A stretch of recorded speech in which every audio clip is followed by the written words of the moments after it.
welcome back. Magkakaroon po ng conference ang World Association for Psychosocial Rehabilitation Philippines at Philippine Psychiatric Association. Yan ay ang second Asia-Pacific Conference on Psychosocial Rehabilitation and 27th Postgraduate Course and 22nd Mid-Year Conference of the Philippine Psychiatric Association.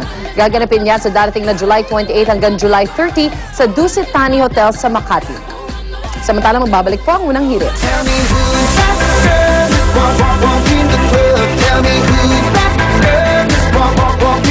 Masasarap ang inyong mga paboritong ulam kung may tamang asim ng Silver Swan sukang puti. Mabango, swabe sa lalamunan at hindi masangsang sa ilong. Silver Swan sukang puti.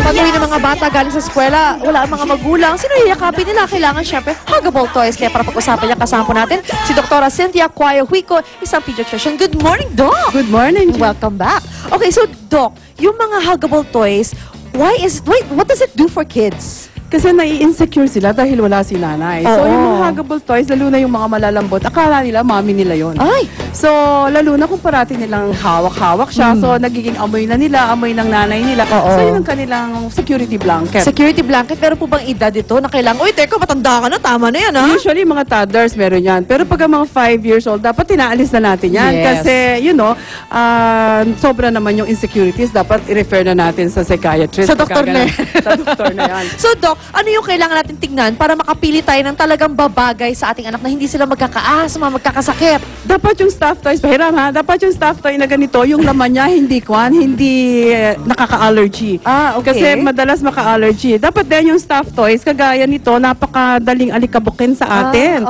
So pag maalikabok na ganyan, nakaka-hatching, nakaka-cause ng asthma. Dapat din wala yung maliliit na na parang mga matang ganito, mga bulaklak na ganyan, kasi baka matanggal, malunok nila. Or mailagay sa tenga, mailagay sa ilong. Okay? Tapos dapat din, itong mga huggable toys na to, dapat nalalagay natin sa washing machine at nalalabhan natin most of the time. Kasi kailangan natin silang linisin. Of course, of course. Okay, ang dapat din, pagka bibili ka ng stuffed toys, dapat titingnan mo din yung mga ganyan na hindi nila nakukutkot, hindi natatanggal yung mga taling ganyan. Kasi pag naipit yung kamay na ganito, nakakatakot din. Ay, oo. So talagang there are a lot of things you have to consider before you buy, no, for your kids. Tapos yung iba, kagaya for example, yung malalaking stuffed toys na gusto mong bilhin Yes, sa kanila, like there. kung medyo maliit yung bata, madaganan siya. So, hindi ba may mga naiinis din na ganyan? So, nakakatakot. Ito, kagaya nito, may ribbon siya. Pag nahatak nito itong ribbon na to, nasasakal sila. So, States, hindi ka pwedeng mag-stuffed toys na may ganito. Ayan, so mga mommies at daddies, bago bumili ng mga huggable toys for your kids, for their comfort, tignan natin at pakinggan yung mga dapat, i-consider nyo yung mga sinabi ni Doc sa inyo. Thank you very much, Doc! Salamat! Thank you as always. Our mga kapuso, balik po agad ang unang hirit. Unang hirit, ang saya-saya.